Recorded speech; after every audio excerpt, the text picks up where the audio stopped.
Hello friends, welcome again to the MR Bharti learning group learning portal. आज हमारा जो topic है वो क्या है? Fire and ice. आज हम क्या पढ़ने जा रहे हैं? Fire and ice.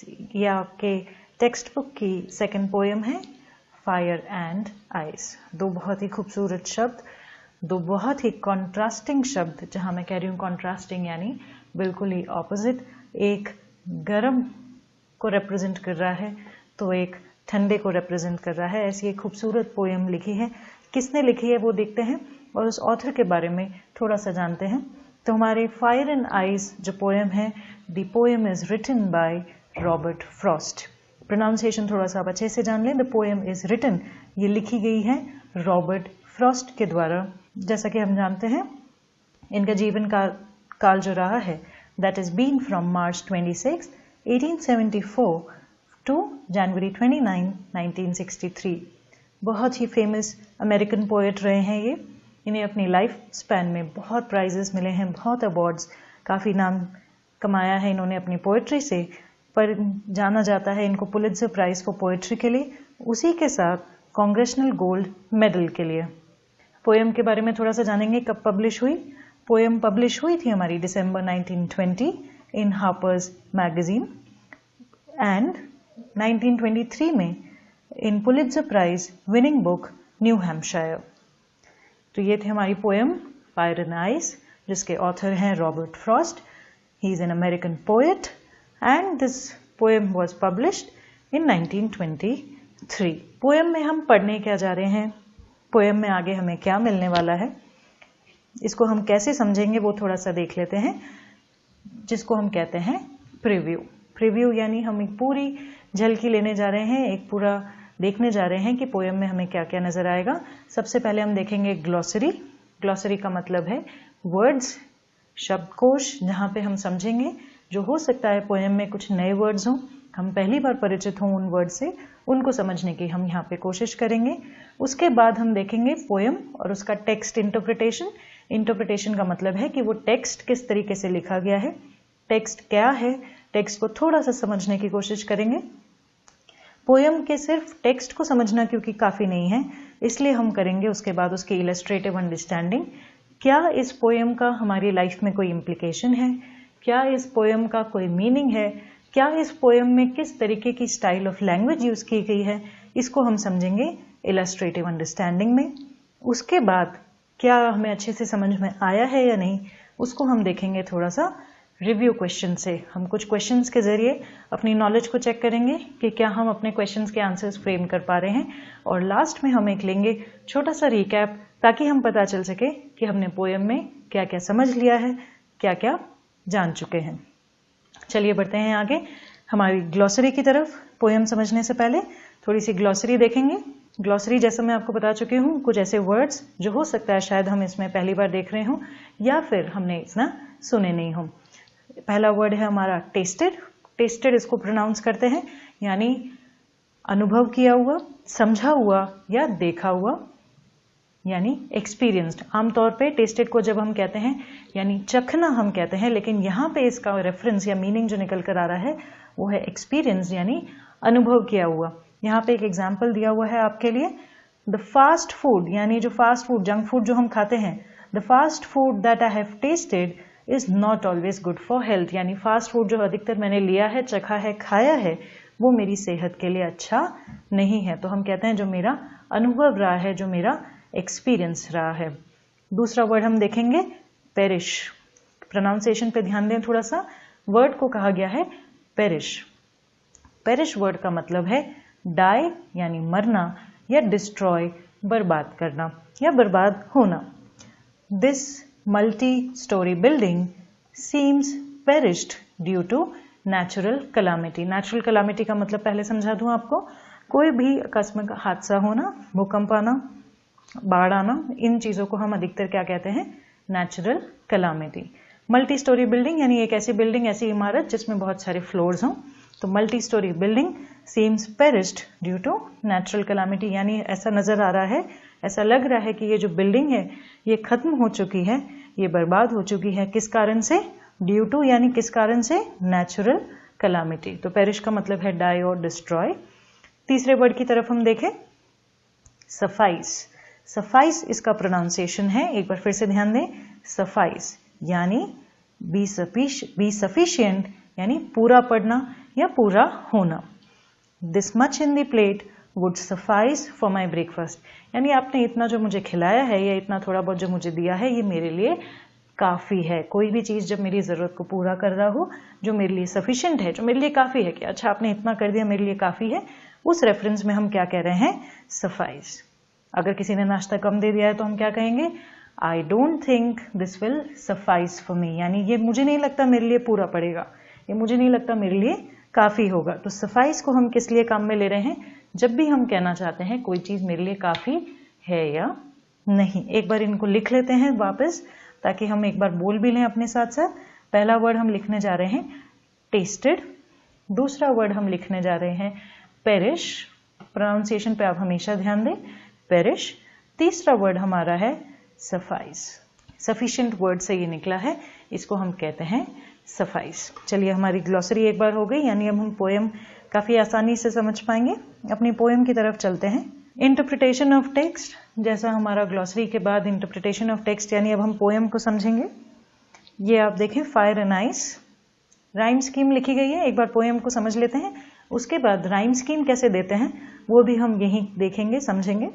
सबसे पहले एक बार आपके साथ टेक्स्ट रीड करें, कोशिश करें कि आप मेरे साथ साथ टेक्स्ट को दोहरा पाएं। सम say the world will end in fire, some say in ice.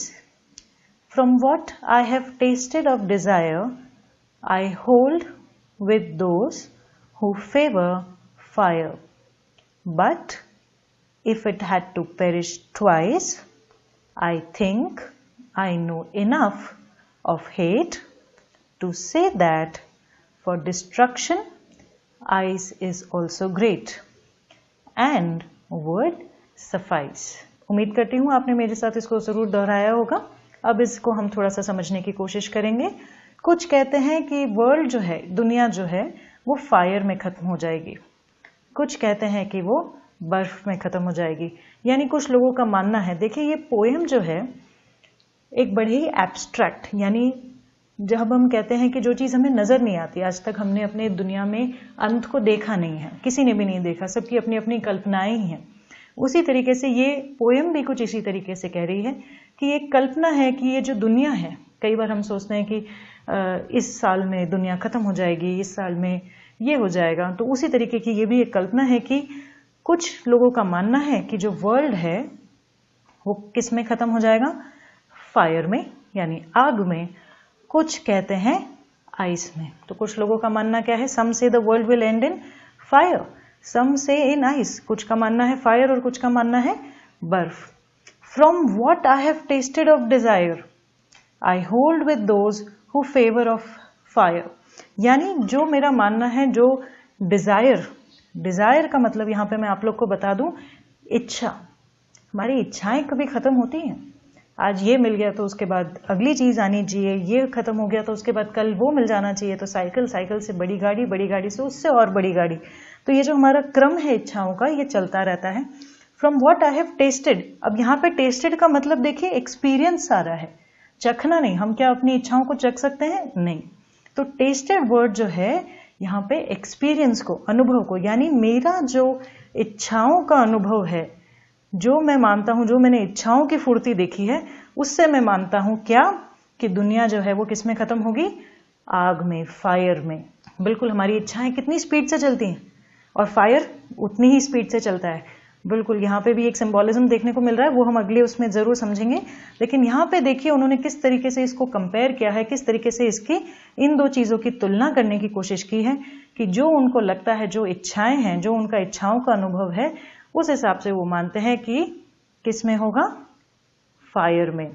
But if I had to perish twice, यानी अगर ये दो बार हो, ट्वाइस यानी दो बार, ट्वाइस यानी दो बार। पेरिश का मतलब हम देख चुके हैं, पेरिश का मतलब क्या है, डाई या डिस्ट्रॉय। तो अगर इस चीज को दो बार खत्म होना हो या दूसरी बार होना हो, आई थिंक, मुझे लगता है, मैं इतनी हेट्रेड तो जानता हूं, इतनी हेट्रेड के बारे में मुझे पता है, I know enough of hate to say that, इतनी मैंने दुनिया में नफरत देखी है, इतना मैं नफरत को देख चुका हूं, समझ चुका हूं कि that for destruction ice is also great, कि अगर बर्बाद ही होना है तो बर्फ भी बड़ी कमाल की चीज है, बर्फ भी उतनी ही काम की चीज है।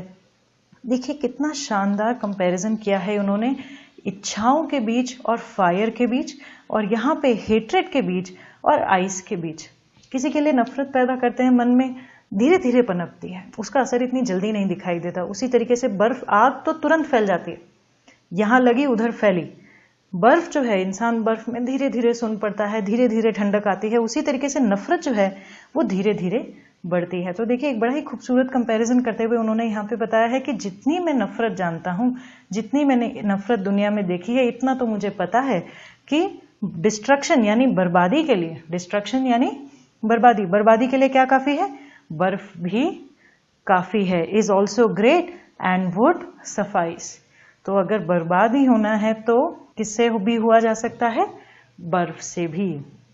तो इस टेक्स्ट को अगर हम थोड़ा सा ध्यान से देखें, समझें, बड़ा ही खूबसूरत यहाँ पे उन्होंने इंटरप्रिटेशन दिया है, बड़ी अच्छी तरीके से उन्होंने इस चीज को बताया है। यहाँ पे एक चीज और आपको बताना चाहूंगी, 9 लाइन्स की ये जो पोएम है, ये माना जाता है कि जो सर्कल्स ऑफ डेथ हैं वो भी 9 होते हैं। तो उस तरीके का एक कंपैरिजन कई बार किया जाता है।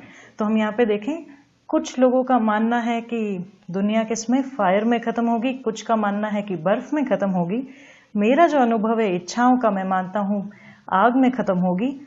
लेकिन अगर इस चीज को दोबारा होना होता तो क्या होता?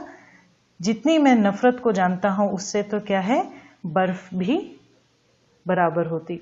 तो देखिए यहाँ पे कहा है कि इच्छाएं हो चाहे दिल में नफरत हो, दोनों ही चीजें आपकी बर्बादी की तरफ आपको ले जा रही हैं। अब हम थोड़ा सा यहाँ पे टेक्निकल बात एक करने की कोशिश करेंगे, टेक्निकल बात को समझने की कोशिश करेंगे कि राइम स्कीम क्या है।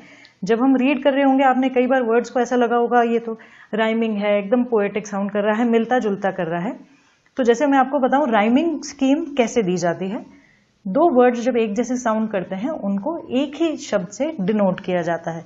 तो मान लो हम ले लेते हैं ABCD, इस तरीके के अल्फाबेट्स ले लेते हैं। तो मेरी राइम स्कीम में देना चाहती हूं A-B-C और D। ये मैं 4 मैंने अल्फाबेट्स लिए क्योंकि मुझे लगता है इसी तरीके का रेपिटेशन होने जा रहा है। Some say the world will end in fire. तो ये फायर में एंड हो रहा है, इसको मैं अपना पहला दे देती हूं A। Some say in ice. अब फायर और आइस तो मिलता जुलता है नहीं, तो इसे हम क्या देंगे? B। तो फायर और आइस मिलता जुलता नहीं है, तो मुझे लग रहा है आइस थोड़ा सा अलग है, तो मैंने उसे राइम स्कीम दे दी B। From what I have tasted of desire. Desire वापस मेरा किससे मिलता जुलता हो गया? फायर से। तो मैं यहाँ पे A अपना जो है रिपीट कर सकती हूँ। I hold with those who favour fire. वापस एक मिलता जुलता शब्द। तो देखिए फायर, डिजायर, फायर, एक ही साउंड आ रहा है, तो मैं वापस यहाँ पे A लिख सकती हूँ। But if it had to perish twice. अब ये ट्वाइस किसी से तो मिलता जुलता है, बिल्कुल ट्वाइस मेरा मिलता जुलता है किससे? आइस से। ट्वाइस मेरा मिलता जुलता है आइस से, तो मैं अपने B को जो है यहाँ पे वापस लिख के इसे रिपीट कर देती हूँ। अगला हम देखें, I think I know enough of hate. अब हेट जो मेरा राइम स्कीम है वो अभी तक कहीं भी नजर नहीं आ रहा है मुझे, तो इसे मैं लिखती हूँ C। इसे मैं लिखती हूँ C। उसके बाद हम देखते हैं to say that for destruction ice. अब आइस वापस आ रहा है, तो आइस ट्वाइस आइस, यानी इसको मैं वापस लिख सकती हूँ B। इज ऑल्सो ग्रेट, यानी I think I know enough of hate और ग्रेट लगभग मिलता जुलता साउंड कर रहा है, बिल्कुल, तो इसे मैं क्या लिख सकती हूँ? C। And would suffice. अब फिर से सफाइस वापस देखिए किससे राइम खा रहा है? ये आइस शब्द से, तो हम वापस क्या लिख सकते हैं? B। तो मुझे मेरी राइम स्कीम मिल गई। अगर मुझसे पूछा जाता है एग्जाम में, या मुझे हमेशा पता होना चाहिए कि किसी भी पोएम की राइम स्कीम कैसे ढूंढी जाती है या निकाली जाती है, तो हमारी राइम स्कीम देखिए A B A A B C B C और B। ये हमारी इस पोएम की राइम स्कीम हो गई। इसी के साथ फ्रेंड्स हमने पोएम के टेक्स्ट को समझा है, पोएम में क्या मतलब है इसको समझा है। आगे हम समझेंगे इस पोएम में अलग अलग फैक्टर्स, अलग अलग चीज़ों को कैसे काम में लिया हुआ है। Thank you so much for listening. See you once again. Thank you.